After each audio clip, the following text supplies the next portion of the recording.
starting bologna sandwiches right now. This is it. Like, if you're thinking, okay, something big is going to happen and then we're going to know the show's starting, this is the big thing. I think you're on like Good Morning America right now because of these microphones. I feel like I don't know if I ever want to watch this. I don't want to mess up my outfit. That's the thing. I know. You look hot too. Like, it's kind of like an 80s vibe, but modern. But with Mr. T, like, oh yeah, these are like Mr. T pants too. Sharee is my childhood friend. We've known each other for a long time. 42 years. 42 years. And I'm older than that though. Well, you couldn't meet me before I was born. You're right. I couldn't meet you before you were born. God, that's just, we just reconnected a few years ago. Yeah, probably 2020. Yeah. During COVID. Yeah. And no reason other than we just didn't talk to each other. Well, yeah. I mean, you moved and I was in the Bay Area and you were. Yeah. Are you getting confused as to which direction? Where do you want me to look? You know what? I look at you. Yeah. I want you to look wherever the Spirit of God leads you. Wherever Sharee's spirit. Okay, I remember when we were little, so you were already born, and I was already born when this memory happened. This could be a therapy session. It could be. It could be traumatic too. Your mom and my mom grew up, and our grandmas grew up. So naturally, they were fixing us to be friends because they had to keep the almost like an arranged marriage, but an arranged friendship. We were based on an arranged friendship, which is weird because we look like each other, and we both. So my memory is it was the first time I had ever been able to spend the night at somebody's house. I think you were 4, so I was 5 or 6. If I was 4, then that would have made you 5. I'm only 1 year older than you? You are only 6 months older than me.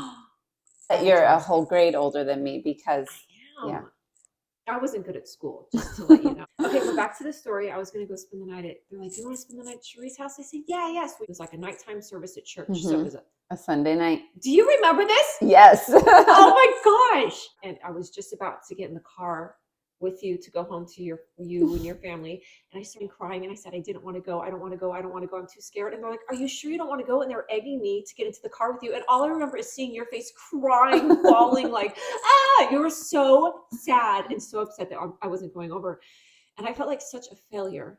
And I continue to flake on people. I can't stop. I can't help it. Since then you keep flaking? Yeah, I keep doing it. It's like, I don't know, this urge that I had. And maybe you were my first official flake. Maybe. You were my first flake. Yeah, you were probably one of my first official. I mean, if that's like we're talking about first official, then that would have been my first official. I'm not getting my way and I'm going to throw a tantrum. Which also then progressed throughout my life. And every time I don't get my way, So how does it play out the continuing to flake? I mean, because eventually I did get you to spend the night at my house. You did. I mean, you practically lived with me. I did practically live with you. I think I'm going to hold this like a microphone because I can't figure out where to put it. So I think it's less awkward if I hold it like this. I can't relax unless I'm holding it like this. Okay. It's a little weird, but yeah. Your name is Felicia Sharee. You have she has a very non-white person's name, Felicia Sharee. The show I wouldn't say it doesn't have a point. Get down. But it's a platform for me to do a weird show, which is what I love doing, and weird fun videos and talking to people that I think are interesting. We all have our own path and I was actually thinking about that because I've always felt like we had very similar, and I didn't realize this until probably just in the last couple months. I always felt like we had such similar upbringings. Yeah. And then now hearing you guys talk about, like even your mom talk about how things were at your house versus at my house, I didn't realize how different it was. Yes. And that's, I guess, really naive. But every time I meet new people, I realize how naive I am and how sheltered I was. But I just thought, everybody has it like I do. Everybody, Yeah. Do you think it had anything to do with the Pentecostal church? Absolutely. I mean, I would say at least 60% of who I am is Pentecostal. Yeah. You're taught that, I think from a very early age, you're taught that we're different than the world. And while you can be in the world, you're not of the world. And so we're never like encouraged to assimilate. And so I had friends in school, but they were never like my good friends. It was my church friends who were my good friends. So I never had sleepovers or play dates. I mean, I don't think they were called play dates back then, but when we were in elementary school, I did not hang out with school friends or secular friends. It was only church friends. Yeah. Only church friends. And so then I automatically assume that since we all believe the same thing, like to our core, that everything else must be similar too. And I didn't realize that in my small group of church friends, how different everybody's upbringing was.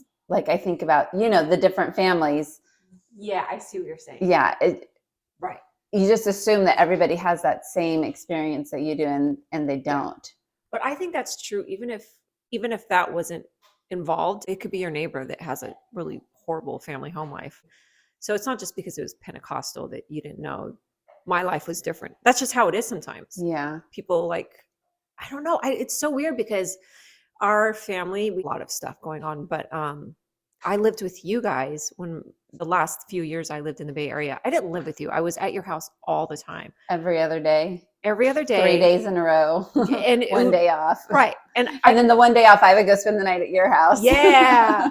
But I feel like I was at your house more, or I just did more stuff with your family.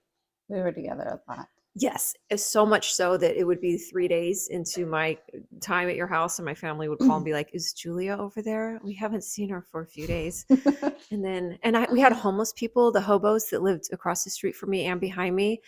And I used to dress up for them as Halloween. Remember, I used to dress up as a hobo for Halloween. Can I change the subject? Let's change the subject all we want. Do you remember that tree in the front yard and how we used to climb up in the tree and make a store? Oh my God, I forgot about this. Until you said we used to go outside. But we would get whatever random stuff from inside the house and we would climb up in the tree and there was a cash register and people worked in the store and there were customers and we would have random stuff all throughout the house, like departments. Oh my God, I forgot all about this. And I remember there's a really big trunk on the tree that you can lay up against. So I think it's funny that we had customers that were, I guess, invisible. Did we do transactions with them? Well, we would end up with like my little sister would come. Oh, I think right. other neighborhood. Because we had the neighborhood kids next door. I wonder if we were bullying them to play imaginary store with us. Osgood Road, there was an old winery or like pickle farm that had both. Yes. What was it? There was a pickle farm. jarring thing. There was like still factory, halfway up. and there was a winery where they would. Yeah. I don't know if it was the same facility. I don't know. We were like the poor people. Where I lived was with poor people and the rich people were on the hill above us. We used to play in there all the time. That was behind my house, separate from the tree. And the cherry plum tree. Yeah. In the backyard. Yeah. We would pick those and set up on the roof. And eat them. Yeah. And throw the pits wherever we would throw them. Oh my gosh. I have a funny story that actually I just recalled recently. So I'm over at my neighbor's house in this house. It's like a few houses down. And one of her little boys, she has 3 little boys, puts a sheet over. And he's walking around the house like looking for his brother. And I was like, bud, you're going to want to take that sheet off. Every story I have of someone putting a sheet over their head ends in stitches because you remember that. This is a case in point of Sharee bossing me around. Is when we were little, we were playing at my house. She told me to put a sheet over my head and try and find them. I didn't see. No, do you remember when my sister? Let's say it was New Year's Eve. I feel like it was New Year's Eve, and we wanted to be cool. And my sister was 4 years older. She still is 4 years older than me. And was going out with her friends to party. And we were like, wanted to look like we were doing something cool. So we went out at like 5 a.m. and started toilet papering my own house. So it would look like we were so cool that people were toilet papering us. And then my sister drove up with her friends and saw us toilet papering our house. And then we ran inside and acted like we weren't doing that. Yes. Yes. I think she came in and called us some lovely names. Oh, I was like 13 years old and her parents took me everywhere with them and they did fun trips. I remember going to Disney. I have great pictures of us going to Disneyland. We'll put them on this show because everybody wants to see the show. It's like Noah building his ark and everyone made fun of him. And we're starting with one giraffe. This is the first part of Noah's ark and our stories. We need one more giraffe. Yeah. Yeah. But anyways, I went to Disneyland with your mom and you and your sister. And remember, I got lost and I had to go to the little kids center. I was like 13 years old and had to sit in the little kids center right waiting for you at the guys. parade time. Yeah. And we were frantically looking for you. Did you think I had been kidnapped? And then were you like, how are we going to explain this to her Because mother? this is before cell phones. Oh, yeah. Way before cell phones. Oh, that was so stressful. Yeah. I don't know how you got lost. Because I mean, there were tons of people. There were tons of people and I'm fights and got distracted. And then like all of a sudden I was like, where's my family? And then I started to get sad. Why is my family not here? I made these jokes. It would have been high school years. I came back to Fremont. We hung out a couple times. Yeah. And I would come up and visit you on occasion. And people still thought we were twins. Mm-hmm. And we still look like each other. We're 40 and sassy. Yeah. I loved doing our cooking show at your mom's house because of the mirror that was always behind the stove. That's one of my favorite. And to this day, I mean, I'm obsessed with cooking shows. Anybody else has a mirror behind their stove as a dash, as a, what do you call it? A splash board. Not a splash board. What is backsplash? Backsplash? Yeah. Splash board. It's, what do you put you in cook mirror? A lot, huh? What are those silver things that you put food in and you put on top of the oven? It has a handle. A pan. A pan, yeah. But that's an ingenious idea. My mom puts a mirror behind the oven. Stove. God, I don't explain things well at all. Do you know what we did that I know? Do you cook now? No. I can't imagine you cooking. I don't cook. Are you kidding me? I can't imagine you cooking. It stresses me out. So if you're making something at home, what do you? I do salads and then I get I just make a goulash because a goulash, I mix everything together in one plate and then I eat it. So it's like, I'll show you. I'll take a picture. I can't. You used to do bodybuilding. I did. I think I'm going to do it again too. Tell me about that. I was ready to compete and I needed surgery. I stopped training to have the surgery, recovered for I think 6 weeks. Then I started training again. So it was like a whole year. Most people only train for 6 months, 4 to 6 months, but I did a whole year of my life eating tilapia and oatmeal. God. 2 things I can't eat anymore. But I've recently decided that I think I'm going to train for it. I don't know if I'm actually going to compete because who wants to see a 42-year-old in the smallest bikini ever? You know what? I'll be 43 too at that time. Yeah. Listen, the whole age thing, honestly, I don't even think twice about that. Like, I know when I just had my birthday in September, I thought I was turning 42 and I was turning 43. My mom called and was like, happy 43rd birthday. And I'm like, I'm not 43, I'm 42. And all year long, I told people I was 41. So I was like, oh my God, I was 42. But I don't the only time I freak out about age is when I think about getting things done in my life and where I want to be and accomplish, am I accomplishing what I want? Yeah. But I don't think I feel my best and you look great. I'm never down on myself on how I look because of age or something. Well, you're beautiful. Well, so are you. But what I'm saying... So I think I'm going to be a great child I know you will. Well, you've been on Nash Bridges, so that's your first acting debut. That was my cogs spinning for a second. I had to think, was that my first show? But yes, I think it was. Yeah. I think that may have been... I feel like there was something else, but I can't remember before that. How old were you when you were on Nash Bridges? And why do I not remember this? Where was I when this was happening? You must have been in your tenure at... Oh, but this is my 10-year college. Oh, yeah. So I graduated high school. Oh, yeah. And then I was working at Safeway. And then I decided I want to be an actress. So I went and got an agent.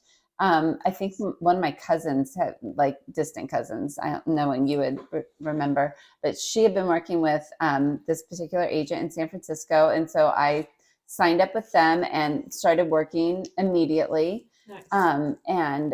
They started putting me on Nash Bridges, and one of the directors really liked me. And so every time I came back, they put me on a little bit bigger part. And then this is so stupid, but the last time I was there, they were like, oh, if you come back, we're going to help you get your SAG card. And I was like, okay, perfect. And then they called me back and I was like, I don't feel like driving out to San Francisco. I can't believe that.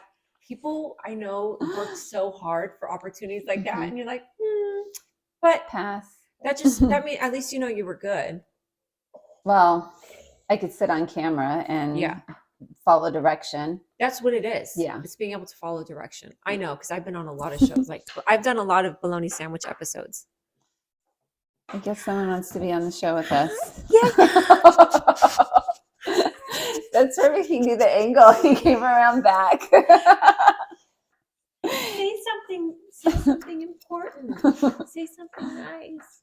He doesn't have anything important to say. This is my best friend growing up, and Rocky. I lived at her house, and now we have reconvened our friendship in our 40s. And don't we look good? So thank you.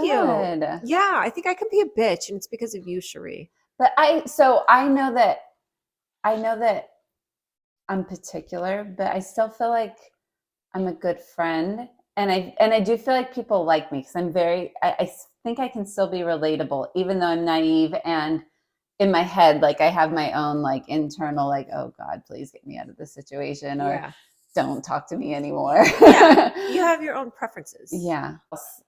I'm going to do pro President Biden so I get more Instagram views. Yeah, I think that's the trick. Isn't this so sad? I'm going to do pro everything. I'm going to do pro woke stuff. Yeah, pro Biden, pro. My whole point of that story is if I put some like person on that's just super famous and then I don't say anything, how long is it going to take people to be like, oh my God? Because all my shows are just like me talking to my dolls or like, doing weird stuff. And then all of a sudden I'm going to have like, I want to get Bill Maher on my show. I had a dream about him last night that I was talking to him. So do you find as you get older, you're more attracted to Jews than... He's not Jewish. Bill Maher's not Jewish. He's Catholic. He was raised Catholic. He's from New York though. So he has that Jewish edge. Because the East Coast people all kind of have this Jewish edge to them. That surprises me. A Catholic who's so liberal. Yeah. Yeah. I actually didn't know that. Yeah. You educated You'll me. meet him because he's going to be on my show soon. Yeah. Yeah. And I want to have him on my show. I want to have who else could I have on my show? That would be Snoop Dogg. He'll be on my show. Dogg, you're big into Snoop. I'm totally into Snoop. I was a flight attendant. Yes, but I don't know any of your great stories. Of my life? Except I love your boarding joke. Yeah, people you're gonna save. Yeah. What are they? PIGS, people I'm gonna save. Because in training, we were taught during the boarding process, we were trained to find ABPs, able-bodied persons. They're like, you have to find people that are going to save you in an emergency. So when we're not getting paid, by the way, during the time that we're not getting paid as flight attendants, because we don't get paid until the door closes and the plane pulls off. So during boarding, we're not getting paid. Yet we're trained that we're supposed to be like undercover CIA agents and find people as they're coming on the airplane and decide who's going to save us. So whoever looks healthy or who looks like a strong arm person can, like, if somebody's trying to take over the airplane, who could save me or who I might ask out on a date later, my ABPs.